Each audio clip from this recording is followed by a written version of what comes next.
तर लग्नानंतर होईलच प्रेम या मालिकेच्या आजच्या एपिसोडमध्ये आपल्याला असं बघायला मिळतंय की काव्या नंदिनीला म्हणते, ताई जरा विचार कर ना. अगं तुझ्या जागी जर मी जीवाची बायको असले असते ना तर मी विचार केला असता आणि के वरून कुणाचं नाव येऊ शकतं असा अंदाज लावला असता. जरा बघ ना, तू गंमत म्हणून करून बघ, जरा विचार कर ना, के वरून काय असू शकतं. क वरून कविता, कादंबरी असं नाव असू शकतं ना. नंदिनी म्हणते, काव्या काय करतेस हे तू बंद कर. काव्या म्हणते, ताई उत्सुकता उत्सुकता तर वाटतेच ना. आणि हे बघ, आपण इथे फक्त मजा करायला आलो आहे, मग मजा करू ना आणि विचार करू. तू विचार कर आणि मला सांग काय नाव असू शकतं बरं. नंदिनी म्हणते, ठीक आहे, गंमत चालली आहे म्हणून मी विचार करते. मला असं वाटतं की फार मोठं नाव नसणार, एक 2 किंवा 3 अक्षरी असेल. काव्या म्हणते, 2.5 अक्षरी असेल तर. नंदिनी म्हणते, काव्या म्हणजे 2.5 अक्षरं म्हणजे काव्या असू शकतं. म्हणजे काव्याच असेल तर, आणि ते काव्या तूच असशील तर. म्हणजे काव्या तुझं आणि जीवाचं एकमेकांवरती प्रेम नव्हतं ना लग्नाआधी. काव्या थोडीशी घाबरते, खरं सांगावं की नाही या विचारात असते. तर इकडे मिथून लपत छपत अडगळीच्या खोलीत येतो आणि जीवा त्याचा पाठलाग करत असतो. जीवा म्हणतो, ही तर अडगळीची खोली आहे, पण मिथून काका इथे काय करतोय. म्हणजे मिथून काकाने माझे आणि काव्याचे फोटो या खोलीत लपवले तर नसतील ना. जीवा मिथूनचा पाठलाग करत आतमध्ये जातो. तर इकडे नंदिनी काव्याला म्हणते, काव्या खरं सांग, तुझं आणि जीवाचं प्रेम तर नव्हतं ना. काव्या गप्प होते, सांगावं की नाही या विचारात असते. नंदिनी मोठमोठ्याने हसायला लागते. नंदिनी म्हणते, काव्या काय झाले, चेहरा बघ तुझा, रंग उडालाय चेहऱ्याचा. वेडी आहेस का ग तू, काहीतरीच खेळ खेळते आणि मग आयुष्याचा खेळ झाल्यासारखी रिॲक्ट करतेस. अगं काव्या, मी फिरकी घेतली. काव्या म्हणते, ताई तुला असं कसं वाटलं ग की माझं आणि जीवाचं लग्न आधी काही असेल तर. नंदिनी म्हणते, अगं असंच बोलले मी. काव्या म्हणते, पण ताई खरंच सांग, असं असलं असतं तर. नंदिनी म्हणते, असं का असेल, आणि तसं असलं असतं तर तू मला लग्नाआधीच सगळं सांगितलं असतंस. काव्या, मी तुला खूप चांगल्या पद्धतीने ओळखते, तुझ्या मनात तू काहीच ठेवत नाही. आणि आता बास, आता असे वेडेवाकडे विचार करणं थांबू आणि आपण खाली जाऊ. काव्या नंदिनीला सगळं खरं सांगणार असते आणि तेवढ्यात नंदिनीचा फोन वाजतो. आतमध्ये रेंजचा प्रॉब्लेम असतो, त्यामुळे नंदिनी फोन घेऊन बाहेर जाते. इथे काव्या मनात विचार करते. काव्या म्हणते, ताई तुला जे वाटलं तेच आहे, ते 2.5 अक्षरी नाव काव्याच आहे आणि आज रात्री मी सगळ्यांना सांगणार आहे. तर इकडे मिथून स्टोअर रूममध्ये काहीतरी बघत असतो. जीवा त्याच्या मागून येतो आणि त्याच्या खांद्यावर हात ठेवतो. मिथून घाबरतो. मिथून म्हणतो, काय रे, अरे जीव गेला असता माझा, काय करतोयस तू इथे. जीवा म्हणतो, माझं सोड, तू काय करतोयस इथे. मिथून म्हणतो, अरे सळाया, कबाब खायचेत ना तुला, त्यासाठी सळाया घ्यायला आलो होतो. सगळीकडे शोधल्या, इथे अडगळीच्या खोलीत मिळाल्या. जीवा थोडा रिलॅक्स होतो. मिथून विचारतो, जीवा एक मला विचारायचे, तुझं कुठे प्रेम प्रकरण आहे का. जीवा विचारतो, का, असं का वाटतंय तुला. मिथून म्हणतो, अरे तू आल्यापासून तसाच वागतोयस. अरे आल्यापासून काहीतरी शोधतोयस तू, तुझं काही लफडं वगैरे आहे का. नाही असेल तर सगळ्यांच्या आधी मला सांग.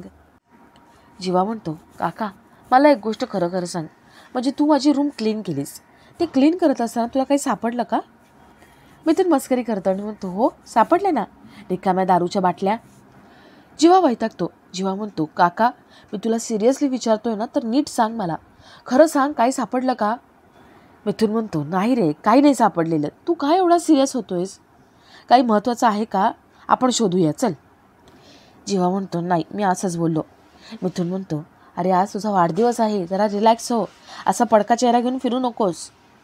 मिथून निघून जातो. इथे जीवा विचार करतो. जीवा म्हणतो, काकाला जर वस्तू सापडल्या असत्या तर तो नक्कीच चिडला असता, वेगळा वागला असता, पण तो तर नेहमीसारखा वागतोय. मग वस्तू काकाला नाही सापडल्या तर गेल्या कुठे. जीवा आपलं घड्याळ बघतो. जीवा म्हणतो, 12 वाजायला फक्त 2 तास आहेत, म्हणजे काव्या जे बोलली आहे ते खरंच करेल का. तर इकडे नंदिनीला मानिनीचा फोन आलेला असतो. मानिनी नंदिनीकडे चौकशी करते, सगळं व्यवस्थित आहे का हे विचारून घेते. नंदिनी फार्म हाऊसमधल्या सगळ्या गमती जमती तिला सांगत असते. मानिनी नंदिनीला म्हणते, नंदिनी अगं जीवा कुठे. नंदिनी म्हणते, जीवा आहे इथेच, तुम्हाला बोलायचं आहे का. मानिनी म्हणते, नको बोलवू नको, फक्त आहे ना त्याला किचनमध्ये जाऊ देऊ नको. नंदिनी म्हणते, नाही आई, अहो खरं तर मी कोणालाच किचनमध्ये या म्हणत नव्हते, पण पार्थ स्वतःहून मदतीला आले. मानिनी म्हणते, नाही नाही तसं नाही म्हणते. जर जीवाला वाटलं की बघावं मटण शिजलंय का, तर त्याला सांग की नको येऊस. नंदिनीला संशय वाटतो. नंदिनी म्हणते, आई काही झालंय का? तुम्ही अचानक असा फोन केलात, तुम्हाला जीवांची काळजी वाटते का? मानिनी म्हणते, काळजी असं नाही, पण त्याला किचनमध्ये येऊ देऊ नको आणि त्याला गॅसपासून जरा लांब ठेव, तेवढं करशील ना तू? नंदिनीला संशय वाटतो. नंदिनी विचार करत असते आणि तेवढ्यात मानिनीला विक्रम आवाज देतो. मानिनी म्हणते, तेवढी एक काळजी घ्या, बाकी सगळं ओके आहे ना? नंदिनी म्हणते, हो सगळं ठीक आहे आणि मी घेईन जीवाची काळजी. नंदिनी फोन ठेवते आणि ती म्हणते, आईंना काय झाले आणि असं का म्हणाले त्या की जीवाला किचनमध्ये येऊ देऊ नको? तर इकडे मानिनी विक्रमला चहा देते आणि चहा देत असताना तिचं लक्ष नसतं, त्यामुळे तो कप फुटतो. मानिनी म्हणते, अरे देवा, हे काय होऊन बसलंय? अहो काच फुटली आहे, याचा अर्थ काहीतरी अपशकुन होणार आहे. तिकडे फार्म हाऊसवर काही झालं तर नसेल ना? विक्रम डोक्याला हात लावून बसतो. तर इकडे विक्रम मोठमोठ्याने आवाज देऊन सगळ्यांना गच्चीवर बोलवून घेतो. सगळे धावत वर येतात आणि गच्चीवरती त्याने सगळं छान डेकोरेशन केलेलं असतं, लाईटिंग बलून्स लावलेले असतात.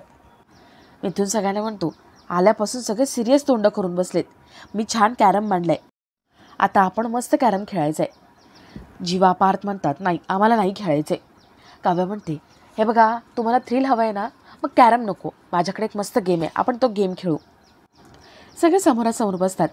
काव्या म्हणते, आता आपण ट्रूथ अँड डेअर खेळायचं आहे.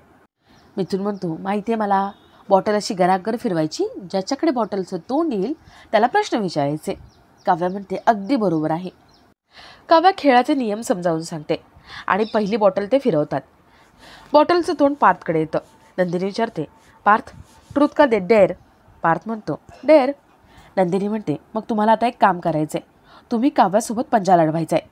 काव्या म्हणते, ताई अगं त्यांच्यावरती डेअर आले ना, मग माझा का बळीचा बकरा करतेस तू? पार्थ म्हणतो, हे असं करून चालणार नाही आहे, हा गेम तुम्ही सुचवला आहे ना, मग तुम्हाला हा खेळावाच लागणार आहे. चला पंजा लढवा. पार्थ हात पुढे करतो. काव्या नकार देत असते. पार्थ म्हणतो, ठीक आहे, यांना नाही खेळायचं आहे ना, मग आपण पण जाऊया इथून, चला उठा. सगळे उठत असतात. काव्या म्हणते, नाही नाही थांबा, असं कसं, आपण गेम सुरू केलाय, कंप्लीट तर करून टाकू. काव्याला खेळता खेळता सगळ्यांना सत्य सांगायचं असतं, म्हणून ती पंजा लढवायला तयार होते आणि ती पार्थसोबत पंजा लढवते. पहिल्या राऊंडमध्ये काव्या जिंकते. पार्थ तिला भजी खाऊ घालतो. दुसऱ्या राऊंडमध्ये नंदिनीकडे तोंड येतं. पार्थ म्हणतो, जीवा तुझी लाडकी बायको आहे, विचार तुला जे विचारायचं आहे ते. जीवा विचारतो, ट्रूथ का डेअर? नंदिनी म्हणते, डेअर. जीवा विचार करतो. नंदिनीला काय करायला सांगायचं हे त्याला काही सुचत नाही. पार्थ म्हणतो, नंदिनी जीवाला काही सुचत नाही आहे ना, मग तुम्हीच त्याला काहीतरी सांगा, नाहीतर एक काम करा ना, तुम्ही जीवाच्या आवडीचं काहीतरी करून दाखवा. जीवाला कविता फार आवडतात, एखादी कविता करा त्याच्यासाठी. आणि तसाही त्याचा एक मित्र होता कविराज नावाचा. काव्या जीवा एकमेकाकडे बघत राहतात. काव्या विचारते, होता आता नाही आहे का? जीवा विषय बदलतो. जीवा म्हणतो, नंदिनी तू डेअर घेतेस ना?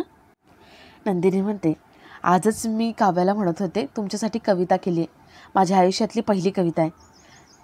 नंदिनीने जी सुंदर कविता केली आहे ती सगळी जीवासमोर बोलून दाखवते.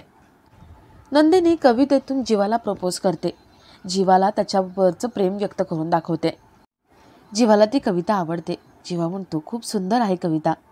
काव्या म्हणते, वा ताई, कविता आणि किती छान कविता केलीस ग तू, म्हणजे प्रेमाचा रंग चढलाय तुला. काव्या हे सगळं बोलत असताना जीवाकडे रागाने बघते. जीवा काव्याकडे बघतो आणि त्याच्या तोंडातून फक्त नंदिनीचंच नाव निघतं. सगळे त्याला चिडवतात. सगळे म्हणतात, लबाडा, सगळीकडे तुला नंदिनी दिसायला लागली का काय? नंदिनी लाजत असते आणि आपला आजचा हा भाग इथेच संपतो. तर मालिकेच्या पुढील भागात आपल्याला असं बघायला मिळतंय की पुढच्या राऊंडमध्ये बॉटलचं तोंड जीवाकडे येतं. पार्थ विचारतो, आता जीवाला कोण प्रश्न विचारणार? काव्या म्हणते, मी आहे ना, मी विचारते प्रश्न. काव्या म्हणते, जीवा आमच्यासमोर आहे ना, आता पोझिंग करून दाखवा. टी शर्ट काढायचं आणि तुम्ही दाखवायचं पोज करून. जीवा आपलं टी शर्ट काढत असतो. काव्याला हेच हवं असतं, एकदा टी शर्ट काढलं की जीवाच्या छातीवरचा टॅटू दिसेल आणि सगळ्यांना सगळं कळेल, म्हणून ती मुद्दामच त्याला पोझिंग करायला सांगते. जीवा घाबरत टी शर्ट काढतो.